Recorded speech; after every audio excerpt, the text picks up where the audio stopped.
Katy Hernández, directora de Espacio Continuo, que es una galería que lleva años trabajando con grandes maestros, me invita con la siguiente idea. Me dice: Santiago, yo quiero conectar como las dos ideas que tengo, el público que ya tenemos, el tipo de obra que manejamos, los artistas con los que tenemos una historia, pero también reconectar con la nueva escena, con lo que está sucediendo ahora, con lo que, digamos, hacen los artistas ahora, que es lo que está en boga, ¿no? Entonces ella me dice: hagamos una investigación de figuras, digamos, históricas que están desconocidas. Este proceso lo realizamos en el año 2020 y los nombres que fueron saliendo, curiosamente, casi todos eran de mujeres. Lo que vimos es que había muchas artistas que no estaban siendo reconocidas, llámese Ofelia Rodríguez, llámese Edelmira Boyer, llámese Becky Meyer, llámese Patricia Bonilla, que está en la muestra, Mónica Herrán, que también está en la muestra, o María Teresa Cano. Entonces eso nos dio como resultado que había habido en el arte colombiano siempre, a partir de fines de los años 70 y especialmente en los 80 y en los 90, una participación de mujeres muy fuertes, muy interesantes, y que por cuestiones que puedo o no explicar ahora, pues habían caído, digamos, en el olvido, ¿no? Las razones, si quiere, pues se las puedo como enumerar brevemente. Una cuestión de género. Aquí el arte siempre ha sido de los hombres, los grandes maestros, los artistas de Marta Traba, y esta patología sigue a través de las décadas, queramos reconocerlo o no. También pensemos que eso es como sería como el principal problema que afrontaron las artistas mujeres. Luego las otras situaciones que ya sabemos: irse a vivir a otro país, la maternidad, la familia, también puede que influya ahí o también el impulso que tienen cuando son jóvenes y que luego va desapareciendo porque se van a la docencia o porque pierden el interés en ese tipo de arte con el que participaban, que ahí también pues tiene que ver obviamente quiénes las invitan y a qué las invitan, ¿no? Entonces esa deuda histórica un poco estructural, como se dice ahora, era patente, salió como resultado de la investigación, y de ahí tuvimos la idea de hacer una muestra. Mónica Herrán, que es una fotógrafa de Cali, que siempre ha vivido en Cali, que estuvo en el Frente Fotográfico, que es como el primer colectivo feminista de la ciudad, y por otro lado Patricia Bonilla, que fue muy activa entre fines de los 70, mediados de los 80, y se fue luego a Estados Unidos y dejó su práctica artística y dejó de participar en eventos. Entonces ellas dos eran como las dos figuras históricas. A mí me gusta, como sabe Guillermo, trabajar como en triadas. Me parece que hacen un buen equilibrio, los tridentes en las exposiciones colectivas. Y surgió pues Laura Vázquez Saturno. Laura la conocí siendo jurado de Vogue Photo, que es esta feria que se está gestando, que tuvo un concurso el año pasado sobre el COVID, y ella salió como una de las finalistas. Anoté el nombre, mantuve el interés en ella, y de pronto pensamos, bueno, ¿por qué no hacer como este puente generacional con alguien muy joven que no tiene 30 años todavía, que quizá no ha hecho su primer individual, y traer estas dos mujeres importantes, grandiosas, talentosas, que tampoco se conocen mucho ni en el campo del arte en Colombia, ni mucho menos en Bogotá, y que posiblemente habían exhibido aquí muy poco. Yo llevaba más de 10 años, o quizá incluso más, quizá unos 15 años, buscando a Patricia Bonilla. La conocía por un artículo que escribió Miguel González en las páginas de Arte en Colombia en 1983. Ella fue portada, y yo detecté ahí desde hace mucho tiempo a alguien que tenía otra sensibilidad muy diferente al común de los artistas, sean hombres o mujeres, de las fotógrafos o fotógrafas que estaban activos en ese momento, con una sensibilidad muy pop, muy actual, muy informada, muy enriquecida y muy burlona. Entonces yo duré más de 10 años a la cacería de información. Prácticamente nadie en el mundo del arte, ni de su generación ni más joven, la tenía ubicada. La encontré el año pasado, nos contactamos, nos conocimos. Ella es una persona increíble, que tiene una historia muy interesante, que vive desde 1985-86 en los Estados Unidos. Sigue intermitentemente vinculada con Colombia, pero su carrera como fotógrafa, como artista, habiendo participado en la Bienal de San Pablo, habiendo expuesto aquí en Bogotá varias veces, habiendo estado en la Bienal Internacional de Medellín, también pues se había borrado, ¿no? Entonces, claro, para mí fue un súper hallazgo. Su trabajo era también muy difícil de ver. Estaban algunas publicaciones en la revista Diners, cuando existía la galería Diners, y se publicó un artículo de su exposición en la en la revista Fotografía Contemporánea, que es una muy buena fuente de información. También una revista que duró relativamente poco, pero que sirve todavía para entender quiénes eran los fotógrafos y qué fotografía se entendía y se comerciaba y se mostraba en Colombia. Y lo que le cuento un poco en Arte en Colombia, pero nada más. Yo veía con cierta sorpresa que se había recuperado la imagen o la obra de artistas como Karen Lamazón, como Alicia Barney, entre otras, ¿no? De pronto Patricia Restrepo, la misma Lucebelia Marmolejo, pero con sorpresa notaba que a Patricia nadie la había mirado. Y es una obra que tiene como un espíritu de la época muy fuerte. Es como una especie de protofeminismo, si se quiera, o postfeminismo más bien, porque ya es muy ochentera. Es una obra, bueno, que ahora la puedo como contar un poquito más, pero que era como clave para mí. O sea, clave fue encontrarla, clave fue conocerla. Hicimos muy buenas migas, tuvimos una relación muy eléctrica desde el inicio, nos caímos muy bien. Patricia, por ejemplo, fue una actriz de televisión. Yo la recordaba de, no sé, programas como Cuzumbo, póngale, cosas de la televisión nuestra de los 80, que venía del teatro, que era una televisión muy ligada a los directores de teatro, saltaban a la televisión y producían cosas buenas, hacían como, pongamos el ejemplo de Don Chinche, hacían un esfuerzo por trasladarle a la gente unas problemáticas como el teatro clásico o del cine neorrealista, pero ponerlo en el lenguaje nuestro colombiano, que en el caso de Don Chinche pues es muy bueno porque es un lenguaje muy enriquecido, son personajes realmente culturalmente muy populares. Patricia estudia, ella no estudia, ella arranca haciendo teatro en el colegio, es una actriz supremamente talentosa y es captada rápidamente por el grupo de teatro, por uno de los muchos grupos de teatro que había en la Universidad Nacional que eran pues muy buenos. De ahí no solo viene lo que hablamos, la televisión. Entonces Patricia viene de ahí pasa a la televisión, se casa con Luis Crump, el director de cine, y empieza a hacer como estos personajes que luego van a aparecer en sus fotos. Ella un poco tergiversa, digamos, en una manera positiva y se burla como los estereotipos que también obviamente estaban en la televisión y con los que ella trabajaba siendo publicista en Leo Burnett. Ella tenía esas dos profesiones a las que llegó sin formarse, digamos, en una educación, no pasó por una universidad, y se fue como una self-made woman, ¿no? Haciendo a sí misma y creando estas profesiones simultáneas que desarrollaba al tiempo con mucha soltura y con mucha inteligencia, ¿no? Ya es así como muy hippie, vivió en Providencia un año, así, proto hippie, ¿no? En el año 70 con su esposo en una cabañita en Providencia. Bueno, eso no se puede ser más hippie excepto si uno estaba en California, por ejemplo, en el mismo momento, ¿no? Alrededor del año 79 ella le invitan a exponer porque ya se conocía su fotografía.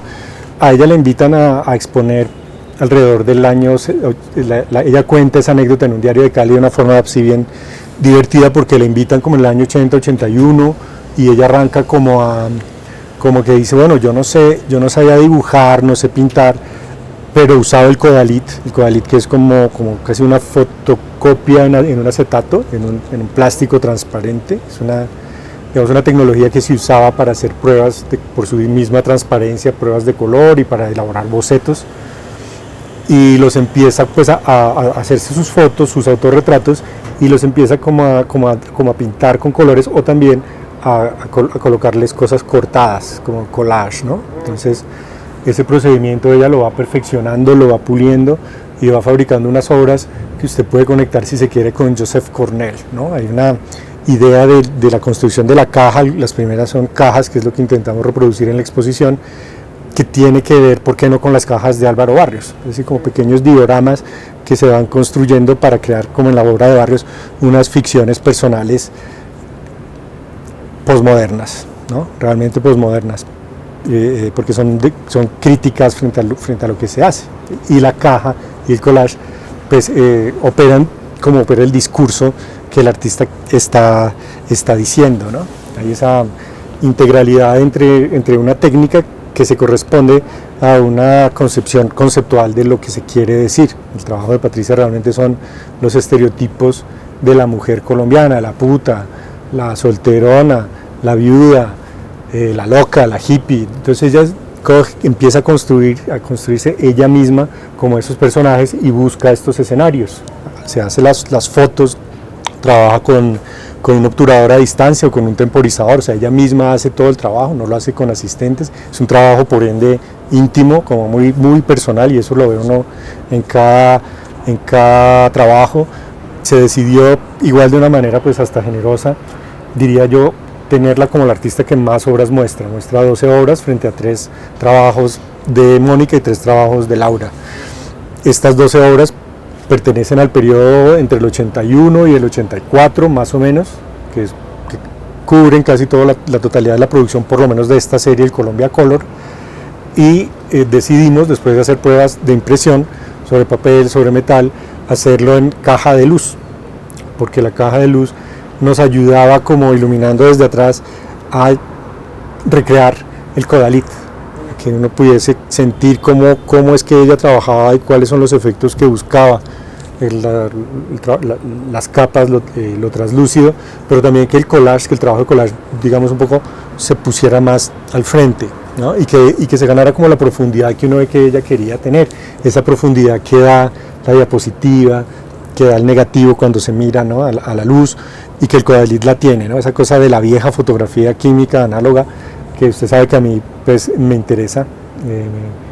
Me pareció que era el soporte, creo que es un soporte que funciona bien, que es un soporte que quizá también le hace como justicia a esta fotografía popular, que no quiere aparecer como la copia única, lejana y el tesoro artístico redescubierto, sino que también es como decir, bueno, aquí podemos volver a editar y podemos con la artista con sus decisiones volver a unos formatos que ya son populares, ¿no? La caja de luces, como me decía una amiga mía, como de pollería. Mónica Herrán es la otra invitada. Mónica Herrán es fotógrafa de Cali, ha vivido toda su vida en Cali. Son 3 figuras, cada una en un escenario urbano, 3 figuras borrosas, 3 figuras, digamos, que avanzan en una especie de penumbra, ¿no? Donde el grano fotográfico pues es como llamémoslo así, el protagonista.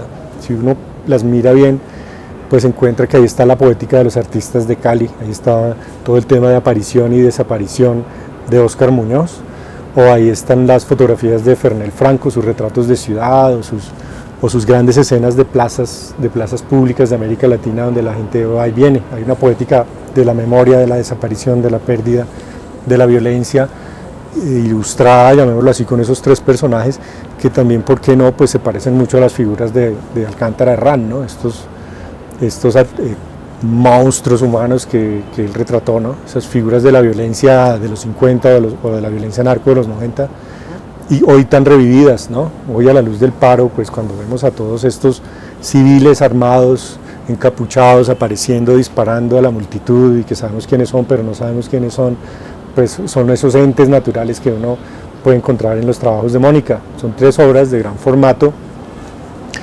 y nada, y era como traerla a ella también a escena, traerla a Bogotá, reconocerla en esta colectiva. Un poco esto es como abrir la puerta o abrir la ventana para señalarse, para llamar la atención, ¿no?, sobre cada una de ellas. En Cali se publicó un libro hace unos años recogiendo su trabajo, intentando cubrir la diversidad de su obra, y bueno, y es un libro extenso que pues recoge como más de 30, 40 años de trabajo. Algunas series se ven apenas superficialmente y uno quisiera ver más, que es un poco lo que me pasó a mí, que me quedé con ganas de ver más de lo enorme que es el archivo de un fotógrafo. En el caso de Mónica, pues el libro fue la principal referencia, nos cogió el COVID, nos cogió el paro, fue muy accidentado porque las obras tardaron mucho en llegar, era difícil que vinieran, no se pudieron traer por tierra, pero bueno, esa pequeña anécdota juega también ahí. Llegaron 3 obras,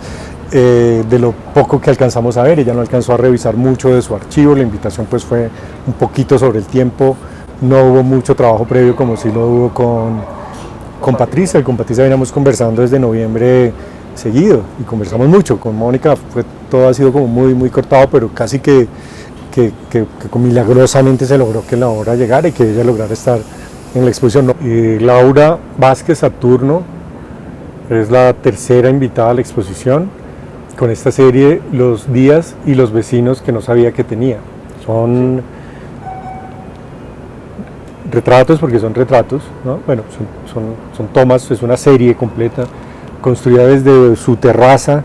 Ella vive como en esta manzana que queda al lado de la que era la embajada de Estados Unidos, es decir, ahí en el Parque Nacional, que es arquitectónicamente muy interesante, con un pequeño oasis de arquitectura moderna, decente, bogotana, en un entorno, si se ve en un día tranquilo, muy bello, muy del siglo XX, muy de la segunda mitad del siglo XX. Y Laura, desde su terraza, en el confinamiento, en toda la fase traumática que vivimos todos durante el 2020, empezó a fotografiar a sus vecinos.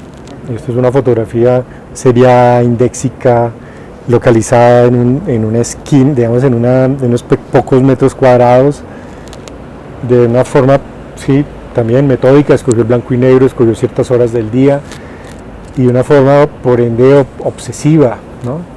No, como usted dice, no por temperamento, sino por las circunstancias. Es un trabajo que uno relaciona más con Alair Gómez, el fotógrafo que en Río de Janeiro se dedicó desde su terraza, desde arriba, a fotografiar a todos estos jóvenes musculosos cariocas en la playa de Ipanema, el Leblon, o bien con el trabajo de Miguel Ángel Rojas cuando iba al Teatro Faenza y a los cines, y por su pulsión sexual y su curiosidad voyerista registraba encuentros sexuales. Esa